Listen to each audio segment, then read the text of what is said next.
Let us start the discussion about the main questions now. Now here, UN Security Council resolution, though good intentioned, it is tangled between the power politics of the great powers and West Asia. Discuss the developments in 2015 that have direct relevance to the future of Syria. So now, the great powers, how they are tangled in Syria, the Russia and then United States of America. So after Russia's focus is shifted towards Southeast Asia and South Asia, the West Asia power politics are changing.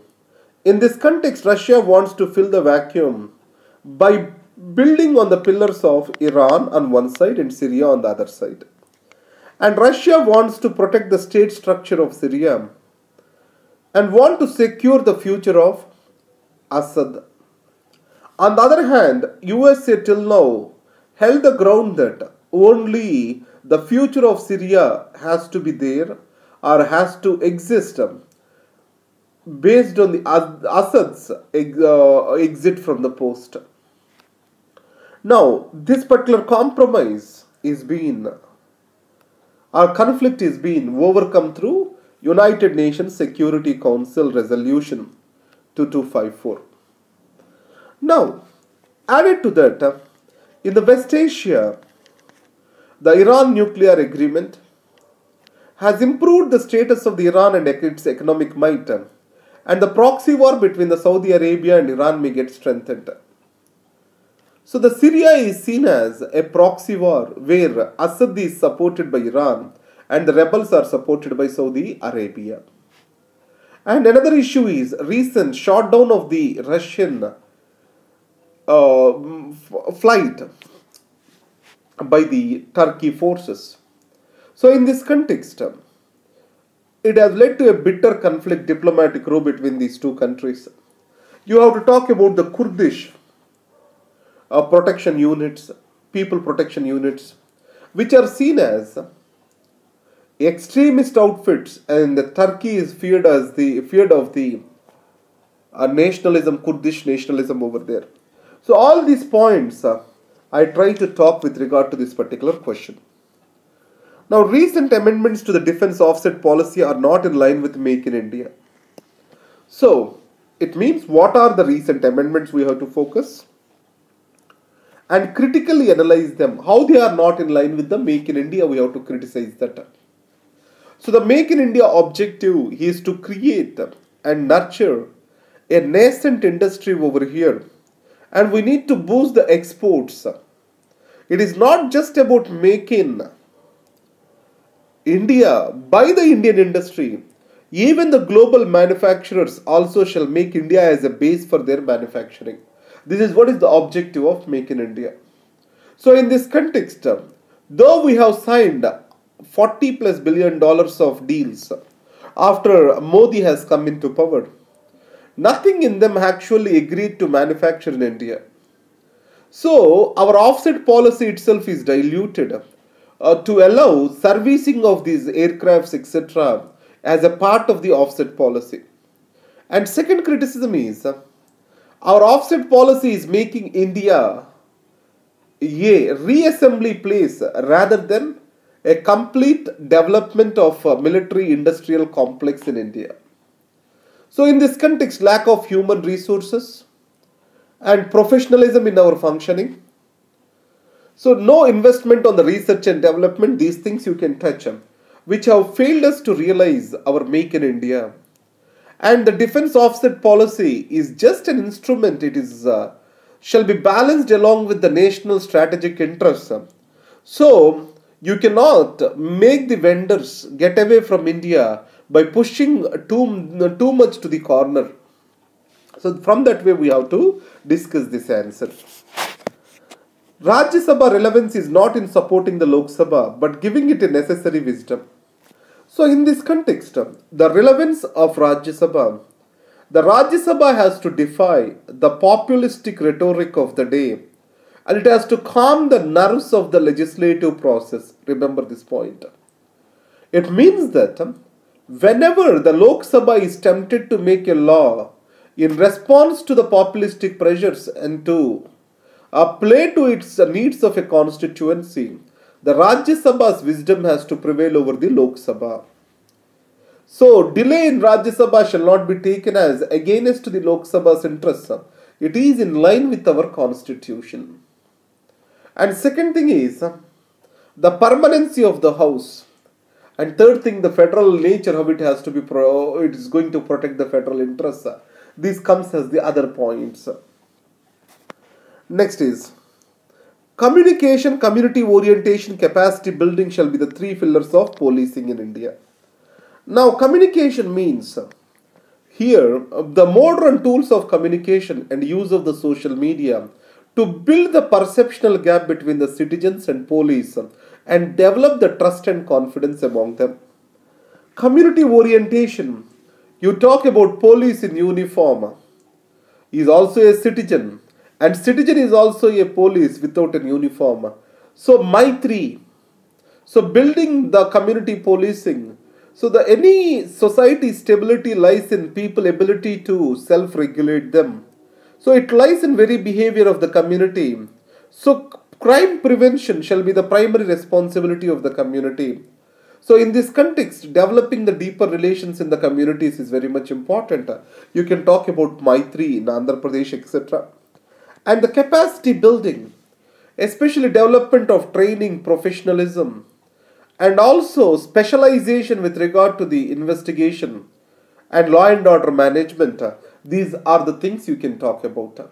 In India, criminal investigation is most seen as a punishment posting, and many people are not interested to go over there, which is a specialized activity in its own self. Unnecessary political interference, and also the security of tenure to the police, all these things you can talk over here. Next is decarbonization of the vehicular population and solar energy are two prominent areas in India where it has to tap towards its commitments made at Paris conference. So in this context, you can talk about our targets by 2022 175 GW. 100 GW has to come from the solar energy itself. So in this context, development of the solar panels, which are more concentrated in China, Taiwan and the European countries, is the need of the hour. And second thing is, making a policy to include the billing or also to incentivize the people who have the solar panels installed on their house. Any electricity produced from these solar panels will be given back to these people as a free electricity. It means that a feeder will be fixed over there and the house is producing 10 units and the total electricity consumption is around 30 units. These 10 units are deducted and the bill will only come from for the remaining 20 units. Something kind of these mechanisms. If they are producing excess than required, excess than what they use, then the bill will be paid by the government. Extra money will be given to them by the government. In Japan, they are following this particular system, which we can also adopt in India. And finally, the decarbonization, it is expected to grow at 6%. So the decarbonization of the travels, this particular thing, or vehicular pollution is very much necessary. So the public transportation, encouragement of public transportation, and improvement in efficiency in vehicles, Euro 5 norms or Euro 4 norms which we are talking about. All these things can come up over here. So these are the main questions for today's discussion. Thank you very much.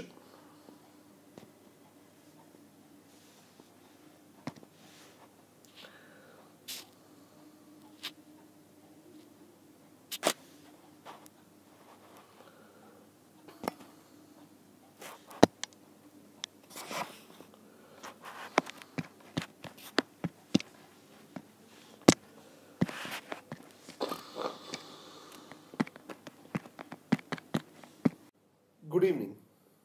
Let us discuss today the 27th. Let us discuss today 27th December 2015, the question paper. So this is a weekend consolidation. I already gave you the plan how you shall consolidate your weekend. So what I do is, whatever the topics that are highlighted in this week, I try to recollect them on this day and to reproduce them in my own words and present the topic to myself. In that way, the lag time which is necessary will be dramatically reduced. As I told to you, I learned it from my own student, that is Mr. Dayanidhi, and it has improved my presentation manyfold. That's the reason why I am posting this weekend consolidation for you guys. Now, here, the first prelims question: which of the following statements are true in the context of cess imposed by the central government? I am underlying the word true. Generally, student does this mistake. True or false, correct or incorrect questions. They fail to observe them clearly in the space of their reading, and they does this mistake. So the first topic is the first point is the state governments are not spending the money as per the guidelines issued by the center. So this is an absolutely wrong statement, because the cess can be imposed by the central government on a specific purpose, and the money will not be shared between the center and the states. So then in that circumstances, this question itself will not arise. Money collected under cess shall be spent only in the states where it is collected. So it is the center's money. So there is no point in state spending that. So my answer for this question will be D. Now let's go to the another question, that is Juvenile Justice Amendment Bill has many positive provisions towards the child care and development. Now then they are in the line of the following. One is fundamental rights, DPSP, fundamental duties. So what the Juvenile Justice Amendment Bill is talking about? It is talking on foster care. It is also talking about adoption and not employing the children with regard to various industries. So in this context, one or the other way it is touching fundamental rights and DPSP, but not the fundamental duties. So there are many DPSP provisions which talks about providing a positive environment for the growth of the children. And 23rd, 24th, in this 24th specifically, they talks about prohibition of child labor. So a right childhood, a proper childhood is recommended by both these two. And the Juvenile Justice Act, other than that 18 to 16 years, there are many positive provisions if you go back to my video last week. So I will go with answer A with regard to these circumstances. If I have to choose between fundamental rights and DPSP, and if this provision is absent, I try to go with DPSP. Now, let's get into the next question. Which of the following are the part of the state list under Schedule 7 of the Constitution? Now, these two, criminal law and criminal procedure code, these are the first part of the concurrent list but not the state list. But public order and police, these are the part of the state list. So that is the reason why National Investigation Agency, it was a question in federation because states were objecting that as police functions they belong to the state governments. So the investigation and related functions that belongs to the state government. Here, what is the right answer can be? Then the answer will be the 3 and 4, that's going to be D. The D will become the right answer over here. Now let's go to the next question. Which of the following provisions of the Constitution of India are in line with child welfare and development? Now, in this context, you know, Article 24 and 21A, one talks about right to education, the other one child labor. So the C can be easily eliminated. So we have Article 39 and Article 45.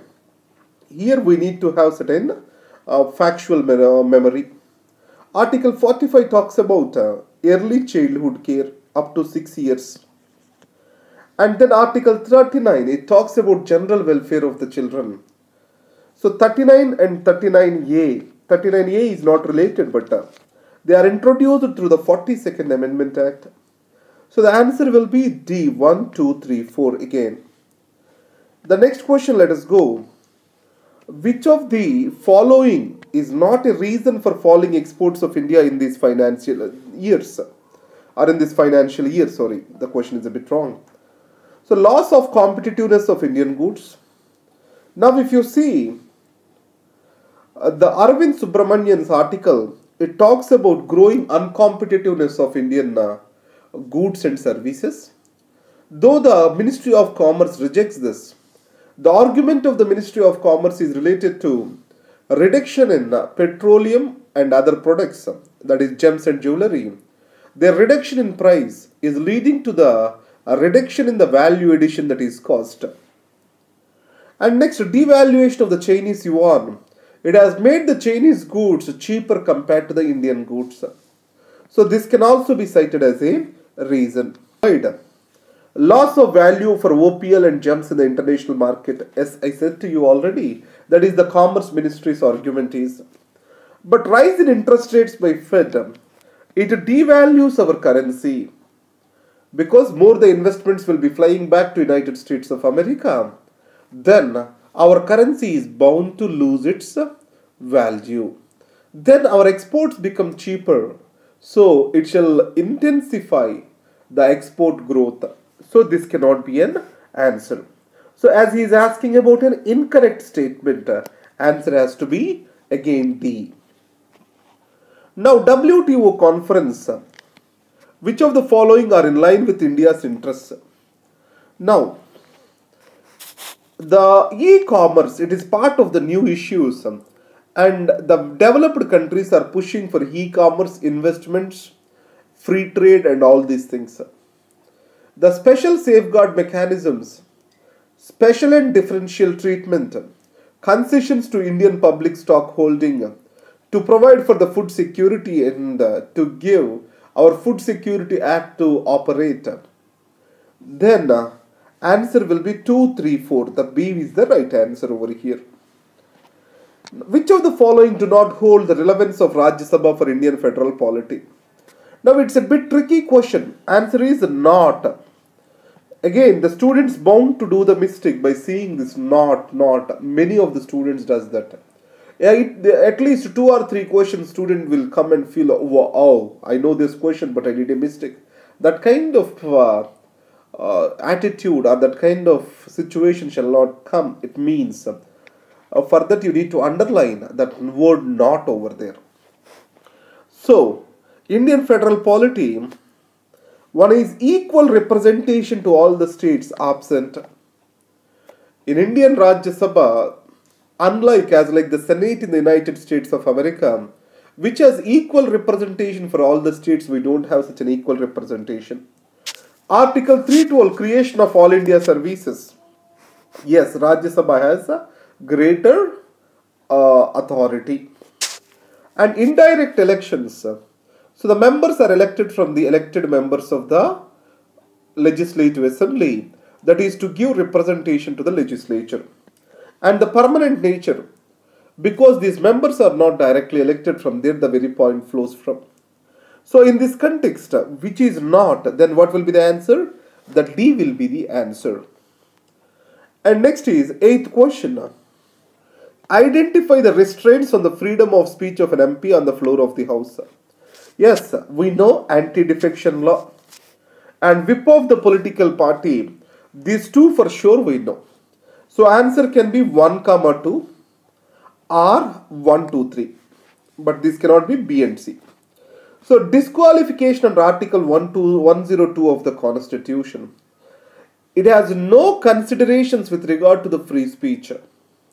Here the disqualifications are related to the other factors other than anti-defection or violation of the whip of the political party. So this particular provision 3 do not come under the freedom of speech etc. with regard to the parliament is concerned. The answer will be 1 and 2. The answer has to be EA.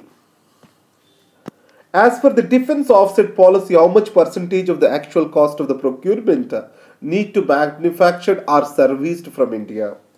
You know that the defense offset policy was recently amended, and the services which are undertaken in India, they also will be counted as part of the 30% of the reinvestment they have to make in India.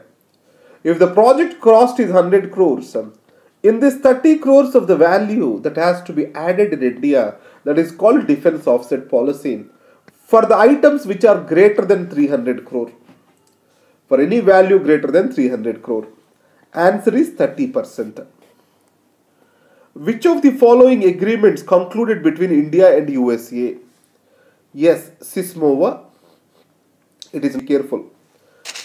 This end user monitoring agreement, it was concluded. LSA, BCEA, all these are under discussion. So generally student is tempted to give 1, 2, 3, 4 or 1, 3, 4 as an answer. No, you have to go with the D as an answer. So these are the things we need regard to this particular thing. Right. Thank you very much and all the best.